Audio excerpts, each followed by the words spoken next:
This is my review of Bleach, episode 15. This is a big departure from the fucking manga in so many ways, but I actually think it might be better, maybe. For what? So, in the very beginning, Rukia is lamenting the news of the fight with the Minas Grande and how it's going to reach the Soul Society soon. And then now, finally, after like 6 fucking episodes, we get the Cone chapter of him running from home. And I wrote down why. I know why, but why. And I do know why. Because they thought it would be at odds. I'm pretty sure it came right before the Grand Fisher stuff, right? And I believe that they felt it would be at odds with such a serious story to do a comedic thing beforehand. But I mean, it works to pad this episode out now, but that couldn't have been their idea. But I don't know. I wrote down that I'm not gonna reread the fucking chapter just to note all the differences and stuff. I don't really care because that's basically a filler story anyways.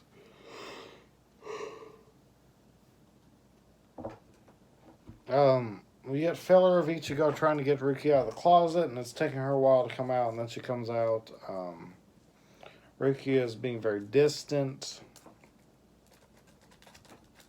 And this is the kind of stuff I was saying, I think, elevates this episode above its chapter counterparts.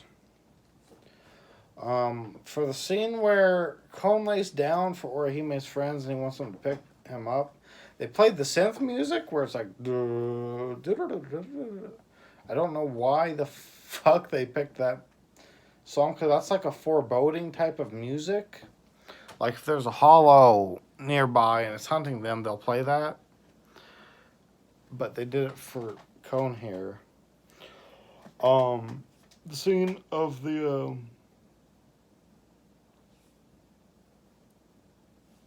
track person walking right over Kon as Michiru, I think is her name, tries to pick him up is really funny. Of course, he fucking goes, ugh! And then they pause and they look at him and shit. That scene's just hilarious. And the scene of her chasing Kon is also really funny in this. But it's missing the Chad bit. The Chad bit is what fucking sent it over the top in the manga, where he runs by Chad and then Chad just starts chasing him too. That shit was like where it gets really good. That's where the gold is. That's like the ultimate punchline. That Chad just joins in for no fucking reason. Of course, I set all this up as a, like, they're walking to school type of a thing. And in the original one, I think they're walking home from school, because Tatsuki and Orihime were in a field, in like a park. But, anyways, Orihime joins Rukia as she's walking to school. And then we have some really good characterization of Orihime, where she's kind of just like rambling and stuff and saying weird shit like, she couldn't sleep because she was excited that the end of the school year is almost here. And then she says something like sparkle or something. It's just stuff that really makes her feel like a true character. Ruki's asked by Orihime to go to the fireworks festival with her. I don't think this ever goes anywhere, but it would set up false expectations for like a slice of life fireworks festival, which is kind of interesting. If you had only watched the anime and not seen the manga, or read the manga. And then we see Yoroichi is on a bridge. She jumps down and starts running across the bridge. Tatsuki and Orihime are playing the fucking weird football, soccer, baseball thing at school rather than a park, and they have an audience and stuff. And the scene of Cohen running down and then getting chased by Tatsuki and kicked and then hit by the bat and sent in the air is really fucking funny.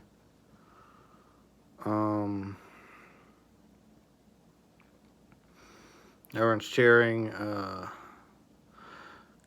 Keigo jumps on Ichigo, and there's some filler here about him talking about Orihime because they're still on the field.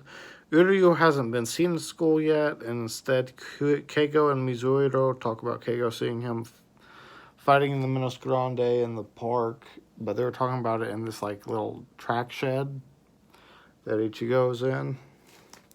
And there's a funny scene where Ichigo thanks God that Keigo was made as an idiot. The classroom scene where Uryu comes in is pretty faithful, minus the Keigo bit. Everyone's talking about Uryu and stuff, and Orihime looks around and all that shit happens, and you have the little scene where Rukia teases Ichigo.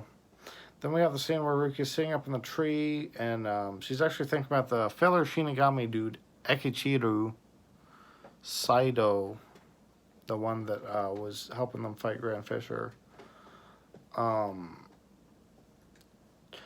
When they get up to the roof after Ichigo asks Uryu to eat with them, Chad shows up behind Keigo, so he's added to that scene for what little it's worth.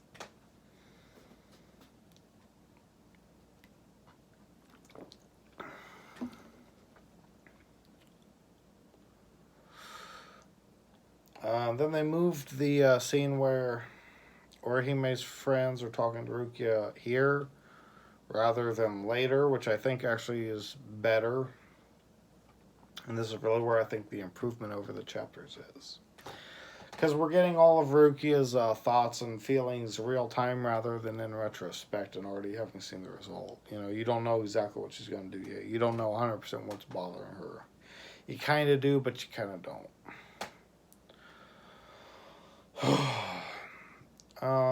So there's another great moment of Orihime's characterization where she just pulls out a really weird fucking food and starts eating it.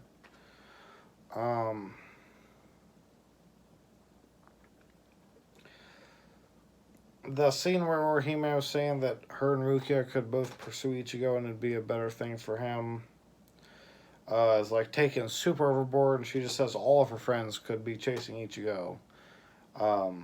Essentially giving him a harem.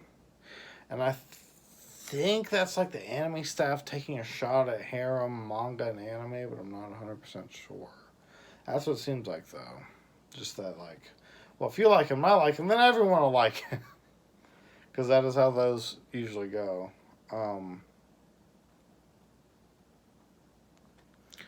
They add a scene where Orihime offers Rukia to make Rukia some of the food she makes with her fucking bean paste. And then there's a real-time conflict in Rukia's mind where she says that she doesn't belong here. Which, again, I think it's better. It's showing a like real-time conflict of interest in her mind. Helps build anticipation for what she's going to do. Kon shows up at Kisuke's place, and he sees Yoruichi and starts yelling at him, and then he climbs through a window. And Yoruichi has tipped off Jinta and Ururu to him coming in, and so they grab him and start torturing him. They add a scene of Rukia staring endlessly at the end of class.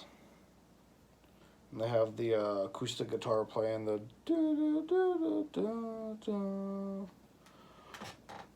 which I think is a really nice. It's just all of Bleach's music is great, especially with the like evening sun going on. They add a scene as Rukia is walking out of school. She catches up to Ichigo and she starts trying to have one last conversation with him, but she can't really think of what she wants to say. And then Kon returns and interrupts it. And she's happy to see that Kon's become attached to Ichigo. They bring him up to Uryu. And Ichigo wants Uryu to sew him up, but Uryu refuses, and then Ichigo says, oh, you probably can't do it because your hands are so injured, and then Uryu does it to prove that he can. And Uryu puts him in like this regal fucking wig and dress, and it's really fucking funny. And then as he's explaining it, Kon kicks Uryu, and then Ichigo and Rukia have already left him. And then at the very end, we have the scene of Rukia leaving. And, man, the anime drew Renji looking evil as all fuck. He's got full-on evil villain face, and it's just... And they had to know that he wasn't going to be evil, so they could have made some changes, but they don't. In the next episode, he's just a fucking prick, and it's just like, God damn it. What the fuck was the original plan for this character? Fuck.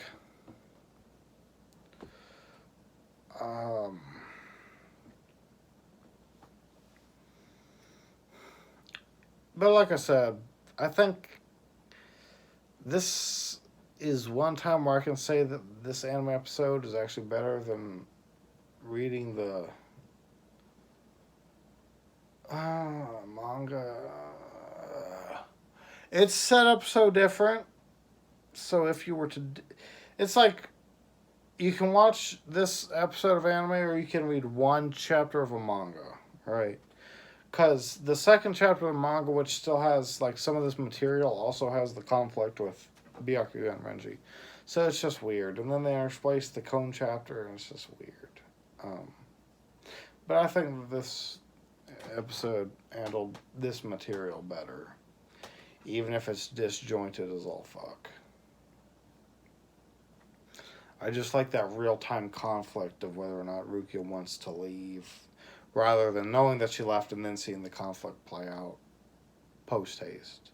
Because again, you don't know exactly what she's going to do. You don't know that she's going to just run away and abandon them. You see her with Ichigo and you're like, oh, what's she going to say to him? And then she doesn't get to say anything, you know, stuff like that. I think this is like the first or second time I could say that the anime did something better than the manga.